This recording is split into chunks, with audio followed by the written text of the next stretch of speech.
আসসালামু আলাইকুম। সবাইকে শুভেচ্ছা জানাচ্ছি। মাসুম মাহবুব দেখছেন ওপেনদাজ ইউটিউব চ্যানেল এবং মাসুম মাহবুব ফেসবুক পেজ। সকালের লাইভ সেশনে বেশ কিছু ব্রেকিং খবর দিতে চাই। যদিও এই খবরগুলো এখন আর ব্রেকিং থাকছে না, তারপরও ব্রেকিং। কারণ আমি যখন লাইভটি করছি তখনও ইরান আক্রমণ চালাচ্ছে। প্রিয় দর্শক, সংক্ষিপ্ত লাইভে যে বিষয়গুলো আজকে আলোচনা করতে চাই তার প্রধান কারণ প্রধান খবরগুলো হলো ইরান এবং আমেরিকার মধ্যে আবারও ব্যাপক লড়াই শুরু হয়ে গেছে।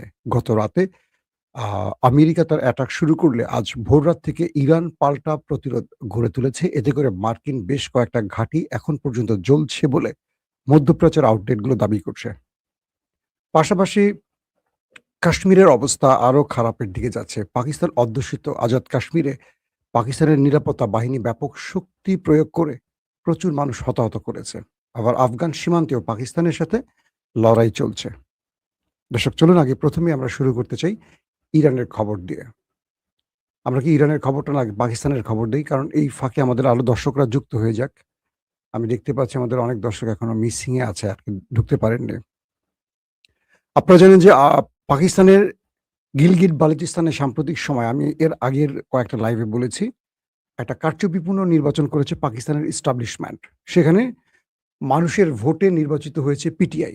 কিন্তু পিটিআইকে বিজয় না দিয়ে আসিফ মনিরের এস্টাবলিশমেন্ট সেখানে ইমরানের বিপরীত প্রার্থীকে বিজয়ী ঘোষণা করেছে এবং ইমরানের বাহিনীর উপর সব রকম ক্র্যাকডাউন করেও তাকে যখন পরাজিত করতে পারছিলেন না, শেষ পর্যন্ত ফলাফল এলোমেলো করে দিয়ে বিজয়ী প্রার্থীকে পরাজিত, পরাজিত প্রার্থীকে বিজয়ী ঘোষণা করে দিয়ে পাকিস্তান নতুন করে গণতন্ত্রের আরেকটি যাত্রা শুরু করলো। যে গণতন্ত্র আমাদের সভ্য সমাজকে কি বলবো ক্রমান্বয়ে পিচাস বানাচ্ছে। সেই গণতন্ত্র আমরা পাকিস্তানের কাছ থেকে দেখলাম। এই ব্যাপারে পিটিআই বিক্ষোভ মিছিল সবই করেছে, কিন্তু কাজের কাজ হচ্ছে না। কারণ পিটিআইকে আস্তে, আস্তে ভেতর থেকে ভেঙে ফেলছে আসিফ মনির। কারণ ইমরান খান এখন জেলে রয়েছেন। কাফতান জেলে থাকার কারণে পিটিআইর শক্তি ক্রমান্বয়ে কমছে। দ্বিতীয় গুরুত্বপূর্ণ খবরটি হলো কাশ্মীর। আমরা এতদিন ভারত নিয়ন্ত্রিত কাশ্মীরের খবর শুনতাম। ১০ লক্ষ সেনা পাঠিয়ে ভারত কিভাবে নির্যাতন নিষ্পেষণ চালায় মুসলিম কাশ্মীরিদের উপর। এবার নতুন করে দেখলাম আসিফ মনিরের বাহিনী আবার সেখানে নতুন করে ক্র্যাকডাউন চালাচ্ছে। গত কয়েকদিন ধরে কাশ্মীর ব্যাপক উত্তপ্ত এবং ১ম দিনই আমি আপনাদের খবর দিয়েছি ২০-এর অধিক মানুষের প্রাণ গেছে। আজকে সকালে লেটেস্ট আপডেট হলো হাসপাতালে এখনো ৮ থেকে ১০ টি লাশ পড়ে আছে যারা নতুন করে পুলিশের গুলিতে নিহত হয়েছেন। মানুষকে এক জায়গায় হতে দিচ্ছে না। লাশ ফেরত দিচ্ছে না। লাশ ফেরত দিলে মানুষ জানাজার নামে আবার বিক্ষোভ করতে পারে। তো কাশ্মীরিরা বিভিন্ন পয়েন্টে এখন বিক্ষোভ করে তারা সড়কে উঠছে এবং একে, একে হাজার থেকে লাখো জনতা এক হচ্ছে এই সিস্টেমের বিরুদ্ধে বা এই সরকারের বিরুদ্ধে বা কাশ্মীরিদের উপর গুলির বিরুদ্ধে। কাশ্মীরিরা নিজেরা দাবি করছে যে পাকিস্তান ভারতকে সবসময় কাশ্মীরিদের হত্যার জন্য দায়ী করে, সেই পাকিস্তান আজ নিজে কি করে তার ক্ষমতা ধরে রাখার জন্য কাশ্মীরিদের উপর গুলি চালালো। পৃথিবীর যেই প্রান্তে কাশ্মীরিরা অবস্থান করছেন সোশ্যাল মিডিয়ায় তারা এই বিষয়টি নিয়ে ব্যাপক সরগরম তুলছে এবং ভারত এই সুযোগটি আবার কাজে লাগাতে চাইছে। সবকিছু মিলে কাশ্মীরিদের উপর গুলি চালিয়ে পাকিস্তান তার ন্যায্য অধিকার বা তার যে রাইট সেটা হারিয়েছে। আজকের পর কাশ্মীরিদের পক্ষে পাকিস্তান কথা বলতে পারবে কিনা এই প্রশ্নটিও উঠে আসবে। কারণ তারা যে কাজটি করছে এটা কোনোভাবে ন্যায়সঙ্গত কাজ নয় বলে পাকিস্তানের বিভিন্ন সাংবাদিকরা তাদের সোশ্যাল মিডিয়াগুলোতে জানাচ্ছেন। দর্শক, চলুন আমরা চলে আসছি এবার ইরান আমেরিকা প্রসঙ্গে। আমরা গতকালকে লাইভে আপনাদের বলেছিলাম যে ইরানের একটি অ্যাপাচি হেলিকপ্টার দুঃখিত, আমেরিকার একটি অ্যাপাচি হেলিকপ্টার ইরান হরমুজ প্রণালীর উপর বিধ্বস্ত করেছে। তবে ইরান ১ম এ দাবি করেনি, আমেরিকাও অস্বীকার করেছে যে এইরকম কিছু ঘটেছে। তখন আমি আপনাদেরকে খবর দিয়েছিলাম এটি ইলেকট্রনিক্স ওয়্যারফেয়ার সিস্টেমে এই অ্যাপাচিটিকে ধ্বংস করতে পারে। কারণ ইরান কোনো মিসাইল বা ড্রোন হিট করেছে এইরকম কোনো তথ্য ইরান স্বীকার করেনি, আমেরিকাও বলেনি। তখন ধারণা করছিল যে এটা ইরান কোনো ইলেকট্রনিক্স ওয়্যারফেয়ার সিস্টেম মাধ্যমে এটিকে ধ্বংস করেছে। তো গভীর রাতে হঠাৎ করে ডোনাল্ড ট্রাম্প স্বীকার করলেন যে ইরান দ্বারা তাদের একটি অ্যাপাচি হেলিকপ্টার বিধ্বস্ত হয়েছে এবং এটার জন্য ইরানকে বড় মাশুল দিতে হবে। এর কয়েক ঘন্টা পরই আমরা দেখলাম ইরানের গুরুত্বপূর্ণ বেশ কয়েকটি শহরে বড় আকারে অ্যাটাক শুরু করে আমেরিকা। আমেরিকা সেখানে কি করে? ১ম এ তাদের শহর, সিরি শহর, কেশমদ্বীপ, বন্দর আব্বাস এবং খোজাস্তান সহ আরো কয়েকটি শহরে ব্যাপক অ্যাটাক চালায়। এই অ্যাটাকের ফলে ইরানের পানির যে ট্যাঙ্ক সেটা ক্ষতিগ্রস্ত হয়। কয়েকটি শহরে পানি চলাচল এখন মানে পানি বন্ধ আছে। তারপর কেশমদ্বীপে হিট করা হয়। বন্দর আব্বাসে হিট করা হয়। তারপর শিরিষ জেলায় আক্রমণ করা হয়। তারপর ইস্পাহান বা আরো কয়েকটি জায়গাকে টার্গেট করে তাদের অ্যাটাক আসছে। এই পর্যন্ত ইরানের যে খবর পেলাম। অর্থাৎ ইরানের পারমাণবিক প্রকল্পগুলোকেও টার্গেট করছে। যেমন বুশহর পারমাণবিক স্থাপনা আছে। এরকম কয়েকটি শহরকে টার্গেট করছে আমেরিকা। এখন পর্যন্ত ইরানের কতজন হতাহত হয়েছে এই ব্যাপারে কনফার্ম তথ্য আসেনি আমাদের কাছে। এর কয়েক ঘন্টা পর পাল্টা জবাব দেয় ইরান। ইরানের পররাষ্ট্রমন্ত্রী বলেছেন যে, "আমরা আলোচনার টেবিলেও থাকবো, আবার আঘাত আসলে পাল্টা জবাবও দেব। আমরা ১ সেকেন্ড দেরি করব না।" সেই কাজটি ইরান আবার করল। তারা আমেরিকার ঘাঁটি রয়েছে এমন ৩ টি আরব দেশে অ্যাটাক করেছে। এর মধ্যে রয়েছে জর্দান, বাহরাইন, কুয়েত। এই ৩ টি জেলায় একাধিক স্থাপনার উপর টার্গেট করেছে এবং জর্দানে মার্কিন একাধিক বিমান ঘাঁটিকে লক্ষ্য করে আক্রমণ করা হয়েছে। কিছু ফুটেজে দেখা গেছে যে আমেরিকা কিছু ইন্টারসেপ্ট করতে পারলেও বেশ কয়েকটি ড্রোন এবং মিসাইল বাহরাইনে মার্কিন ঘাঁটিকে লক্ষ্য করে দুঃখিত জর্দানে মার্কিন ঘাঁটিতে আগুন জ্বলিয়ে দিয়েছে। অর্থাৎ আমেরিকা যে দাবি করছে তারা সব ইন্টারসেপ্ট করেছে, এই বিষয়গুলো সঠিক নয়। পাশাপাশি বাহরাইনে ৫ম নৌবহরে আবারও হামলা হয়েছে। আমি আপনাদেরকে এই তথ্যটি এর আগেও বলেছি যে বাহরাইনের ৫ম নৌবহরটি আমেরিকার জন্য খুবই গুরুত্বপূর্ণ। কারণ হলো যে এখান থেকে পুরো মধ্যপ্রাচ্য কন্ট্রোল করে মার্কিন যুক্তরাষ্ট্র। ইরান যতবারই আক্রমণ করছে প্রতিটি আক্রমণই দেখবেন যে তারা কয়েকটা ঘাঁটিকে মেইন টার্গেট করে। একটা হলো আল উদাইদ, যেটা কাতারে অবস্থিত মার্কিন সবচেয়ে বড় ঘাঁটি। রয়েছে কুয়েতের আলী আল সালেম ঘাঁটি, বিমান ঘাঁটি।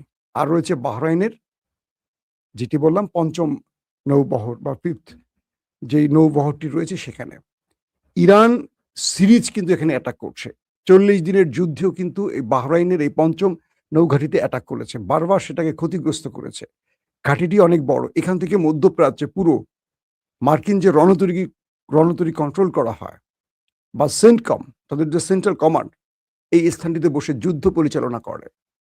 পুরো মধ্যপ্রাচ্যে কোথায় কোথায় ওয়ারশিপ যাবে, কোথায় কোথায় ডিস্ট্রয়ার যাবে, কোথায় কোথায় রণতরী যাবে, কোত্থেকে সাগর পথে আক্রমণ করবে, বা এই যে এই মুহূর্তে ওমান সাগরে আমেরিকা যে নেভাল ব্লকেট তৈরি করে রেখেছে, এইটা পুরো কন্ট্রোল হয় বাহরাইনের এই ৫ম নৌবহর থেকে। এবং আমেরিকার বড় বড় বিশেষজ্ঞ, সামরিক বিশেষজ্ঞরা এখান থেকে বসে এই যুদ্ধ পরিচালনা করেন। তাই ইরান এই জায়গাটাকে বারবার টার্গেট করছে। আজকে সকাল থেকেও ইরান বাহরাইনে একাধিকবার অ্যাটাক করেছে। পুরো শহরে শুধু সাইরেন বেজেছে। মানুষ আশ্রয় কেন্দ্রে গিয়ে পালিয়েছে। তারপর রয়েছে এর মধ্যে আপনার কুয়েতের আলী আল সালেম সহ আরো কয়েকটি ঘাঁটিতে, আমেরিকার ঘাঁটিতে টার্গেট করেছিল ইরান এবং সেখানেও বেশ কিছু ড্রোন এবং মিসাইলের মাধ্যমে অ্যাটাক করেছে।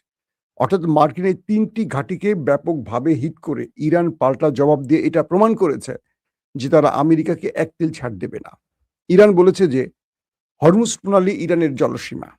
এখানে কোনো বিদেশি রাষ্ট্রের বিমান বা হরমুজ প্রণালীতে কোনো জাহাজ প্রবেশ করতে হলে ইরানের অনুমতি লাগবে। আমেরিকার অ্যাপাচি হেলিকপ্টার ইরানের ভেতরে ষড়যন্ত্রের পরিকল্পনা নিয়ে আসে। ইরান সেটিকে একাধিক সংকেত পাঠায়। সেই সংকেত অনুযায়ী অ্যাপাচি হেলিকপ্টারটি তার স্থান ত্যাগ করেনি। তারপর এটি যা হওয়ার হয়ে গেছে। আমেরিকা বলছে ইরান আমাদের ধৈর্যের পরীক্ষা নিচ্ছে। আমাদের এই অ্যাপাচি হেলিকপ্টার বিধ্বস্তের জন্য ইরানকে বড় মাশুল দিতে হবে, তারপরে গেম শুরু। এই মুহূর্তে আমেরিকার খেলা থেমে যাওয়ার পর ইরান তার খেলা শুরু করছে। মধ্যপ্রাচ্যের বিভিন্ন রাষ্ট্রে সিরিজ অ্যাটাক চলছে। আল জাজিরা সহ বড় বড় গণমাধ্যমগুলো বলছে ইরান থেমে থেমে মিসাইল এবং ড্রোন দিয়ে অ্যাটাক করছে।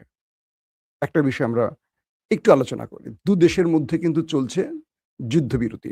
এই যুদ্ধবিরতির মধ্যে বারবারই আমেরিকা ইরানে ঢোকার চেষ্টা করছে।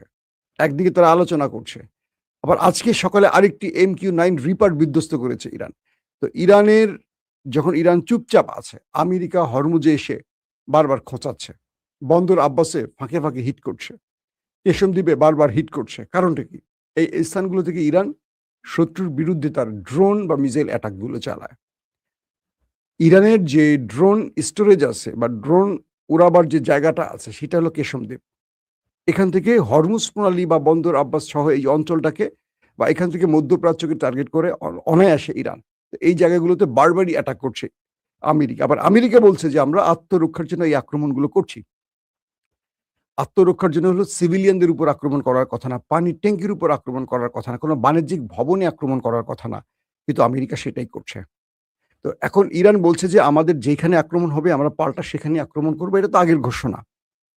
এখন পর্যন্ত এই লড়াইতে ইসরায়েলের সম্পৃক্ততার কোনো তথ্য পাওয়া যায়নি। ইসরায়েল গোপনে করছে কিনা সেটাও আসেনি। আমেরিকা ভার্সাস ইরানের লড়াই বলে এখন পর্যন্ত জানা যাচ্ছে। আরেকটি বিষয় আসছে যে ইরান ঘোষণা দিয়েছে তারা যদি এই আক্রমণ অব্যাহত হয়, আরো দীর্ঘ হয়, তাহলে তাদের নতুন কোনো মিসাইল ব্যবহার করবে। যেটি তারা বিগত সময় ধরে বারবার বলছে যে আমাদের এমন কোনো অস্ত্র ব্যবহার করতে যেন বাধ্য না করা হয় যেটা পৃথিবী আগে দেখেনি। এটার অনেক বেশি মাশুল দিতে হবে। তো ইরান বলছে যদি এই আক্রমণ দীর্ঘ হয়, তাহলে তারা এটাকে একটা বড় যুদ্ধের দিকে নিয়ে যাবে। পুরো মধ্যপ্রাচ্যে তারা আগুন জ্বালাবে। এইজন্য তারা ভয়ংকর মিসাইলও ব্যবহার করতে পারে।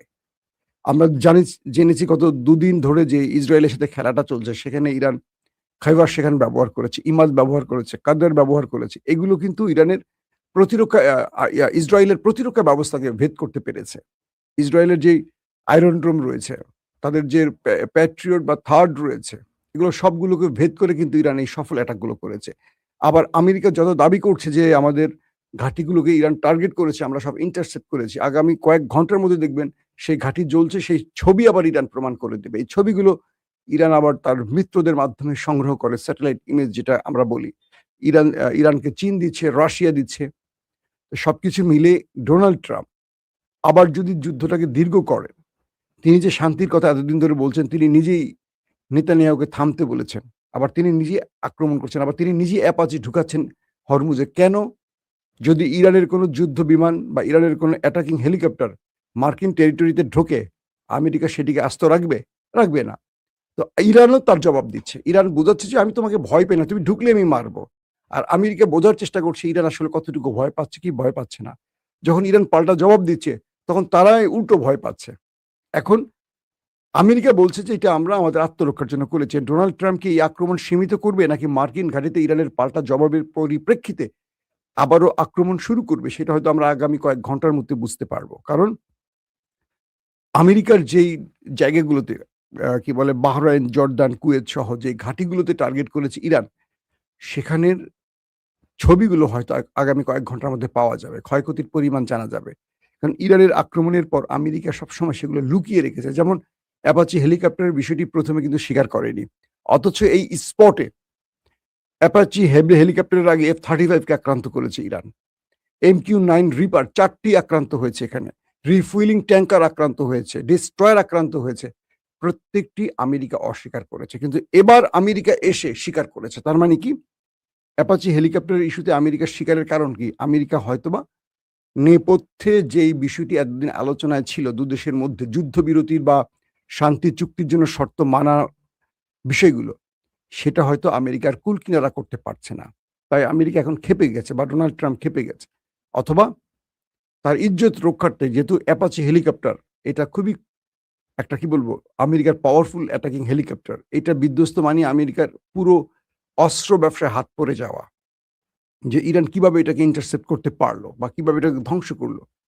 অ্যাপাচি যারা কিনেন এই ক্রেতারা, আমেরিকার ক্রেতারা সরে আসবে। তো সবকিছু মিলে আমেরিকা পাল্টা জবাব দিয়ে তার ইজ্জত রক্ষার চেষ্টাটা করেছে। এর বাইরে এটুকু বোঝা যাচ্ছে এই যুদ্ধ থেকে আমেরিকা এই মুহূর্তে আর কিছু পাবে না। ডোনাল্ড ট্রাম্প তার নিজের রাজনীতি বাঁচাবার জন্য, চেয়ার বাঁচাবার জন্য তিনি কিন্তু ইরানের অনেক শর্ত মেনে নিচ্ছেন। আবার বাইরে একটা বলছেন, ভেতরে একটা বলছেন। চিঠি পাঠাচ্ছেন পাকিস্তানের মাধ্যমে ইরানে। ইরান তুমি একটু শান্ত হও, একটু শান্ত হও। দেখি ধীরে সুস্থে তোমার দাবি মানবো। আবার বাইরে বলছেন ইরানকে ১ সপ্তাহের মধ্যে বোমা মেরে ধ্বংস করে ফেলতে পারি। এই ব্লাব ঘোষণাগুলো ট্রাম্পের মানে দ্বৈত নীতি বা দ্বৈত বক্তব্য ইরানকে বেশি বিক্ষুব্ধ করছে। ইরান বারবারই বলছে আমরা ইসরায়েল এবং আমেরিকাকে বিশ্বাস করি না। তারা কথা এবং কাজের কোনো মিল রাখে না।